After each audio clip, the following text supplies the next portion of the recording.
Nunca antes el mundo del periodismo se había enfrentado a tan grandes retos como en la actualidad. ¿Es posible que la banalidad se tome los terrenos del periodismo para en definitiva hacerlo desaparecer? Investigaciones tan profundas como la llamada Los Papeles de Panamá nos dicen que probablemente eso no será así. Tal vez cambien los escenarios y la manera de financiación. Veamos qué nos dicen los protagonistas del foro de semana Telefónica Fundación y Movistar realizado en Bogotá sobre la reinvención de los medios y los retos de la publicidad. Felipe López es el gran director de la revista Semana, podríamos decir que el gran gurú de la revista Semana. ¿Cómo está viendo usted, doctor Felipe López, la confrontación que se plantea entre medios tradicionales de comunicación y las redes sociales?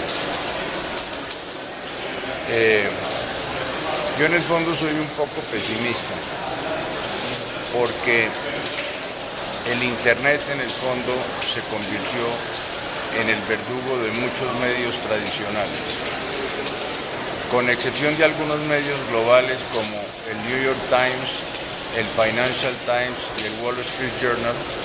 La mayoría de los periódicos y las revistas del mundo no han podido competir con el Internet, porque en Internet hay demasiada competencia. Todo el mundo puede tener un portal. Cuando la prensa escrita existía antes, no había competencia porque la circulación era una barrera infranqueable. Si usted era dueño del tiempo, el tiempo tenía 300.000 suscriptores y nadie podría jamás llegar a una cifra de esa naturaleza. Hoy en día todo el mundo puede abrir su portal sin costo de impresión, sin costo de distribución, y lo vimos con el señor de YouTube, el chileno, que ya el que tiene talento sin ningún costo puede competirle al que lleva 50 años de tradición.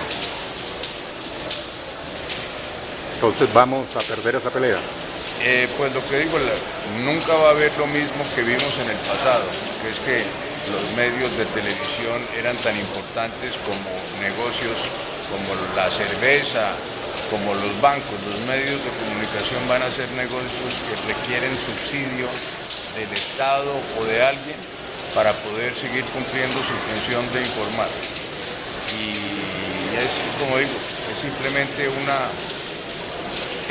etapa que cambió por razones tecnológicas. Es como si usted tiene un taxi y llega el Uber, las cifras suyas cambian. O si usted tiene una fábrica de Telex y llega el fax reemplaza el Telex y luego el email reemplaza el fax.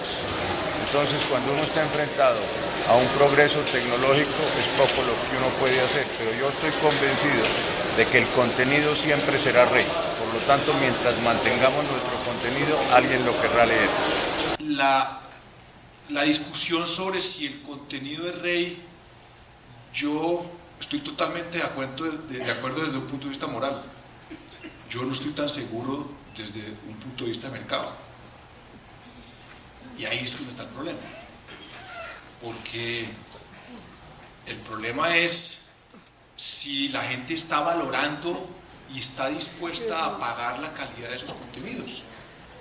Pues el deber ser es que sí. El deber ser es que sí. Yo a veces no estoy tan seguro. Y en eso solo le digo un ejemplo. El Guardian, que es quizá el mejor periódico del mundo, un ejemplo y una referencia para todos quienes producimos contenidos, desde su estructura de propietaria hasta su sostenibilidad, pasando por todo el periodismo que hace, periodismo de investigación que denunció a todos sus colegas, The News of the World, a Murdoch, Wikileaks, pero todo pasó por el Guardian. En su mejor momento, en su mejor prestigio, el Guardian pasó en 2 años de ganar 40 millones de libras a perder 40 millones de libras. Entonces, digamos que son temas que lo dejan a uno pensando mucho sobre ese, digamos, valor de los contenidos. En mi caso, me ha tocado pasar de ser una plataforma de contenido de entretenimiento conforme evolutivamente con mi edad, me ha empezado a interesar más la parte periodística, incorporarlo dentro de mis contenidos.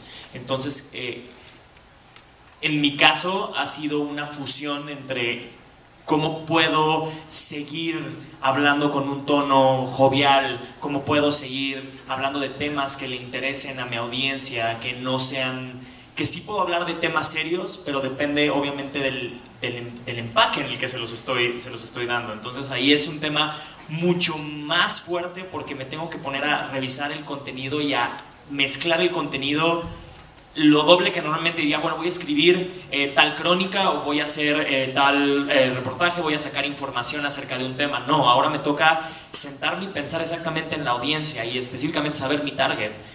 De nuevo, siento que ha sido una audiencia que yo comencé a los 15 años y a lo mejor me comenzaron a ver chavitos que tenían 12 años. Pasando eso, ahorita tengo niños que estaban estudiando o sea, que en ese tiempo estaban estudiando la secundaria, ahora están terminando sus carreras profesionales, ahora son universitarios.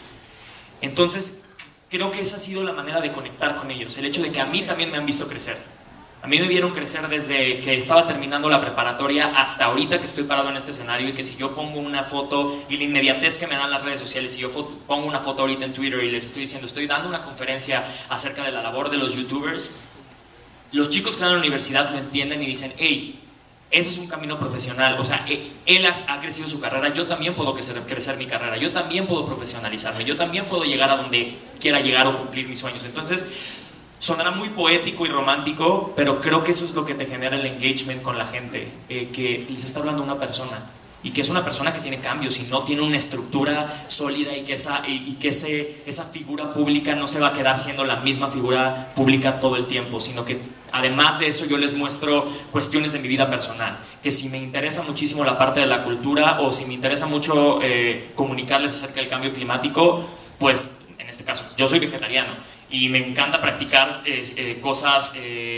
como alternativas, yoga y todo eso. Entonces es un complemento de mi vida que va muy aparte de mi contenido, pero que eso los hace conectarse de una manera porque me conocen más personalmente. No sé, porque yo creo que uno de los problemas es que estamos contestando colectivamente preguntas que debemos contestar individualmente. Yo creo que estamos todos enfrentados al mismo problema, pero no estoy seguro de que dos medios puedan llegar a tener el mismo tipo de soluciones. Pueden utilizar mecanismos, pueden discutir temas comunes. El tema de la monetización del contenido lo podemos discutir conjuntamente, pero eventualmente un medio puede cobrar por eso y hay gente que lo paga, y un medio relativamente parecido puede hacer lo mismo y que le vaya mal. Yo creo que el secreto aquí es tomar las decisiones individuales sobre la base de un entendimiento específico de las audiencias, que yo creo que ese es el gran secreto de todo. La investigación de qué es lo que hay detrás de esa maraña de millones de usuarios que nos ufanamos todos de tener y que no sirven para nada, porque la ecuación de entre mayor circulación o mayor audiencia yo puedo cobrar mayor publicidad se acabó, eso se acabó del todo. Ya no es automática. Entonces nosotros tenemos que jugar con todo, jugar con el volumen grande, pero al final lo interesante de la masificación de las plataformas digitales es que lo que me da a mí la sensación es que la relación entre los proveedores de contenido y los usuarios es una relación cada vez más personal, y cuanto más personal o más de nicho seamos capaces de lanzarla, distribuirla y hacer creer en ella, más posibilidades tenemos nosotros de cobrar por eso, sea en YouTube o sea en cualquier otro lugar. Es decir, me parece que el mecanismo se va a volver un poquito secundario si nosotros sabemos vender, entre comillas, los nichos a los cuales llegamos de verdad, y eso no es solo venta de contenido a los usuarios, que me temo que es la menor fuente de ingresos, sino a eventuales anunciantes, la capacidad de llegar con certeza y a fondo a esos grupos específicos. ¿Cómo lo está haciendo el New York Times? Well, pardon me, I'm going to speak in English because my English is much better than my Spanish. Clearly clearly there's a strong need to balance those two things. And at the New York Times, we found a balance through having a paid model that is nevertheless extremely porous. You know, people can read up to 10 articles a month without being hit with a paywall. They can, if you come via social media, you can read an article without having to pay for it. We believe very strongly that our journalism should permeate and circulate across the world as widely as possible. But at the same time, we also believe that we have a strong relationship with our readers, and that relationship is our primary financial relationship now.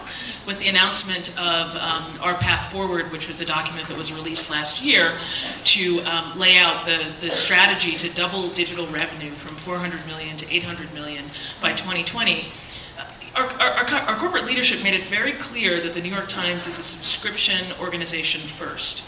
And I can give you some perspective on why that's the case. We see our advertising business as essentially being a subsidiary of our subscription business. When we go to an advertiser, we say we have 1.2 million digital subscribers. There are people who have voted with their credit cards to have a deep relationship with the New York Times. They've clearly said that they value this content by paying for it, and therefore you have their attention just as we have their attention. And we feel that that's a more compelling sale to advertisers. But when we think about the advertising business, we should look at the most recent quarterly results for us and a company that many of us in the media, I think, wrongly have seen as a competitor. Because we just have no chance against them. But the New York Times just announced that we, in our most recent quarterly results, we had a $14 million loss. And that was almost entirely due to advertising, the decline in advertising. And the advertising business has been completely creamed by technology. There is a race to the bottom for CPM rates, technology and algorithms, all the things that you're talking about, have essentially made it so easy for an advertiser to connect directly with a consumer through platforms that are much more efficient than the ones that we control. There's still brand advertising, so if you're Rolex, you want to advertise in Semana or New York Times because it's good for your brand, but that's a relatively small slice of the advertising market. Where has all that money gone? Well, week before last, Facebook announced its quarterly results, and they made $1.5 billion in profit. Not in revenue, but in profit. So, and almost entirely that money came from mobile. So I think that it doesn't really make sense for us as the media to try and fight that battle with Facebook over mobile advertising. They're going to win. So we need to find another path for ourselves. That doesn't mean that the media is out of the advertising business. It doesn't mean that advertising won't continue to be an important part of what we do. But the fact is, Facebook can't do investigative reporting. Facebook can't write crónicas. They don't have journalists. They don't have the ability to create compelling content in the way that we can create compelling content. So, that may mean that, maybe the New York Times destiny is to be a $3 or $4 billion company. We're currently about $1.5 billion. We'd like to grow. And that Facebook is going to be, one of the most valuable companies in the world. But if that's our fate, I'll take that. That sounds pretty good to me. Entonces, en conclusión, creo que es una época de mucha incertidumbre. Creo que yo soy un hijo pleno de ese periodismo tradicional, si es que se puede hablar así, y que estoy tratando de reubicarme en este momento en el que las redes digitales, pues evidentemente están mandando, y creo que hay una función que uno como periodista criado en las salas de redacción puede tener en este mundo digital, y es, como decía un escritor español cuyo nombre ahorita se me va, hacer que el agua sea potable. Él dice que cuando hay una inundación lo primero que se pierde es el agua potable, y yo creo que la labor que tenemos los periodistas en esta hora, en este momento en el que hay una especie de inundación informativa, porque eso es lo que es finalmente toda esta suma de redes sociales, es hacer que la información sea potable, que sea verificada, que exista, que sea sana, que en medio de toda esa gran inundación uno sepa que hay algo filtrado en lo cual puede creer. Somos más de 200 periodistas en el mundo, en más de 65 países. Es como un startup mundial, es como la Liga de la Justicia, digo yo, pero confiamos uno en el otro, colaboramos muchísimo. Tenemos una sala de redacción virtual, entonces, bueno, ahí es donde nos comunicábamos para encontrar hallazgos comunes en la investigación de los papeles de Panamá. Bueno, con comunicación segura y con mucha tecnología. Tenemos 4 plataformas en las que analizamos los datos a manera de objetos y podemos encontrar conexiones entre redes, personas y demás. No les voy a poner el videito porque ya se me acabó el tiempo, pero para que se hagan una idea del volumen de esta filtración, es la filtración más grande de la historia, 2.6 terabytes de información, y ahí a la izquierda ven lo que representa con respecto a Wikileaks, por ejemplo, o a las otras filtraciones anteriores. Con esto, bueno, se trabajaron muchísimas historias en varias partes del mundo. El impacto, que probablemente es el más relevante hasta ahora, porque bueno, vienen otras cosas pronto, pero es la renuncia del primer ministro de Islandia, que tenía fondos ocultos a través de estas compañías, y bueno, y otra serie de personas y jefes, 140 jefes de Estado estaban mencionados ahí, o ex jefes de Estado. Y bueno, aquí hay toda una discusión sobre el tema de que si eso es investigación o no, ahora me preguntaban, etc. El tema de fondo de las redes de sociedades offshore es que, y les pongo la frase que dijo Obama el día siguiente que publicamos, dice, la elusión fiscal es un gran problema global, y mucho de eso es legal, de hecho casi todo de eso es legal, y ese es precisamente el problema. Vamos hacia la creación de un centro de conocimiento de datos mundial. Ya estamos desarrollando las aplicaciones, y la idea para el futuro próximo es que todos los periodistas en el mundo estemos conectados a través de una única plataforma donde podamos compartir datos en tiempo real. Y bueno, eso sería. Muchas gracias. Probablemente el periodismo tradicional tendrá algo que aprender de los youtubers, jóvenes irreverentes que se tomaron las redes para mirar las cosas de una manera diferente y para narrarlas también a su manera. Pero seguramente ellos también tendrán que aprender de los dinosaurios del periodismo, como los pueden llamar. Algo nuevo está saliendo de este singular encuentro, y el parto final será dentro de muy poco tiempo, porque todo circula a una velocidad vertiginosa, la velocidad de Internet.